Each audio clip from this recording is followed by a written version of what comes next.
নমস্কাৰ সকলোকে মোৰ অন্য এটা ভিডিঅ'লৈ আদৰণি জনাইছোঁ আৰু সকলোলৈ মোৰ ফালৰ পৰা স্বাধীনতা দিৱসৰ বহুত শুভকামনা যাচিলোঁ। আজি ব্লগটো ৰাতিপুৱাৰ পৰা আৰম্ভ কৰিছোঁ। যিমানখিনি পাৰোঁ দেখাবলৈ চেষ্টা কৰিম। আপোনালোকে সম্পূৰ্ণ ভিডিঅ'টো চাই থাকিব। তেতিয়াহ'লে বলক আজি ভিডিঅ'টো ষ্টাৰ্ট কৰোঁ। আৰু এতিয়া 10 বাজিছে, মই ব্ৰেকফাষ্ট কৰাই নাই, ব্ৰেকফাষ্ট কৰি লওঁগৈ। আৰু আমাৰ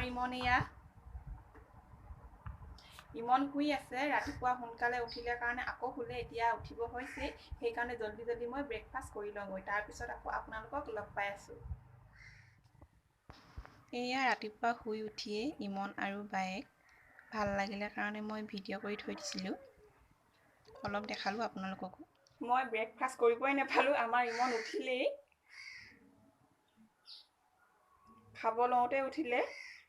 এতিয়া ইয়াক কোনোবাই ধৰি দিলেহে খাব পাৰিম। চকু ফুলি আছে উঠি।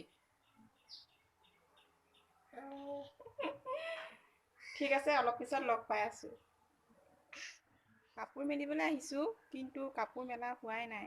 ইয়াক ইমনক লৈ আছোঁ। ইমন কাৰো ওচৰত নাথাকে, বহালেও বহি নাথাকে, শুই উঠিছে কাৰণে। এয়া কাপোৰ এনেকৈ আছে আৰু মেলিবই পৰা নাই।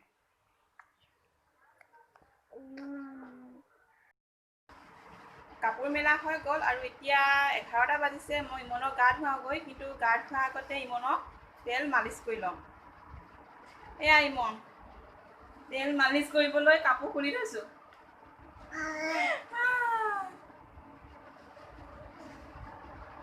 এয়া ইমনৰ বায়েক।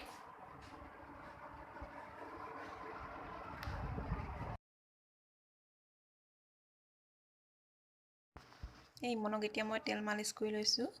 মালিচ কৰিবলৈও বৰ দিগদাৰ, শুই নাথাকে, উঠি দিয়ে। হাতত কিবা এটা বস্তু দি থ'ব লাগিব, তেতিয়াহে শুই থাকে। আৰু এয়া গা ধুৱাইছোঁ। গা ধুৱালেও একেই, চব বস্তুৱে লাগে। এফালৰ পৰা টানে, পানী, চাবোন, চেম্পু, ভালকৈ ৰৈ নাথাকে। ইমনক গা ধুৱাই আনিলোঁ। কাপোৰ পিন্ধাম এতিয়া ইমনক, কিন্তু ইমনে কান্দি আছে। ইয়াক তিতা কাপোৰ এখন খাব লাগে, নিদিয়াৰ কাৰণে চিঞৰি আছে। ইমনৰ গা ধোৱা হৈ গ'ল। এয়া ইমনৰ কান্দি কাটি অৱস্থা বেয়া। তাক চেলফি ষ্টিক এইডাল খাব লাগে, খাবলৈ নিদিলোঁ কাৰণে গোটেই কান্দিছে। এতিয়াহে অলপ ঠাণ্ডা হৈছে।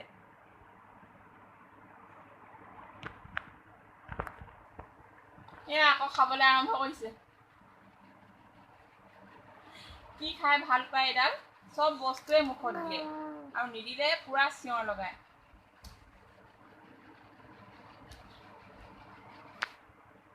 কি খাইছা? চি নাখায়, চি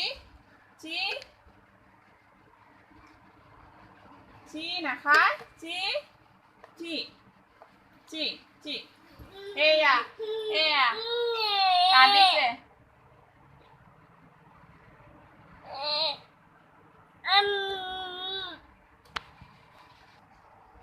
এতিয়া ইমনক কিবা এটা খুৱাই লওঁ। ই গা ধুলে যেতিয়া শুব অলপ পিছত।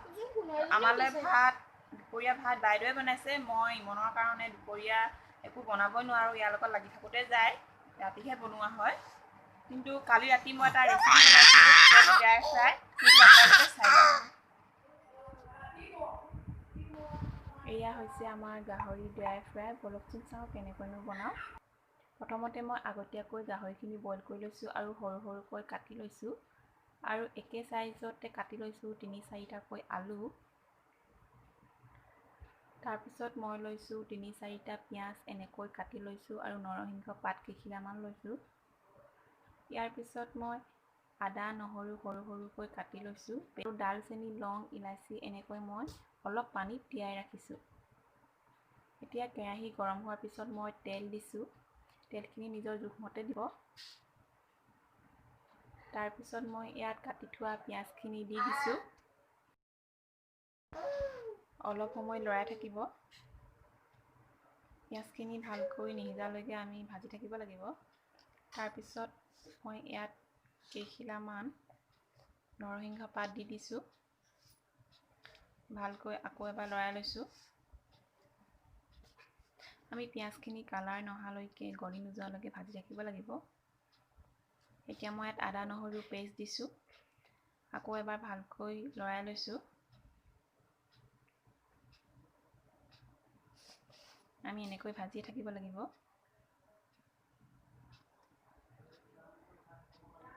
এতিয়া মই ইয়াত জোখমতে হালধি দিছোঁ।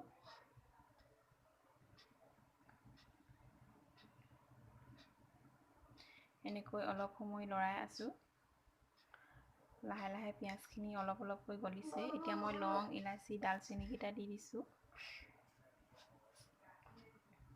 এয়া দেখিছে লাহে লাহে পিঁয়াজখিনি গলিবলৈ ধৰিছে আৰু ধুনীয়াকৈ কালাৰো আহিছে।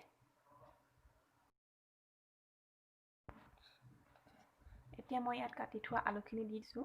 আকৌ গোটেইখিনি এবাৰ ভালকৈ লৰাই লৈছোঁ। আমি এনেকৈ লৰাই থাকিব লাগিব। ইয়াত মই অলপো মছলা ব্যৱহাৰ কৰা নাই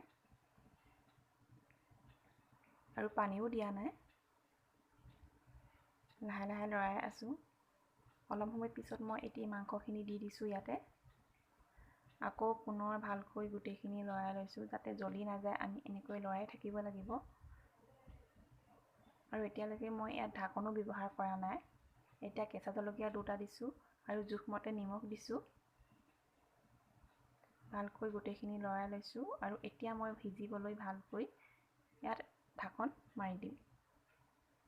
আৰু ইয়াত দেখিছে অলপ সময় পিছত ধুনীয়াকৈ সিজিছে, কালাৰো আহিছে।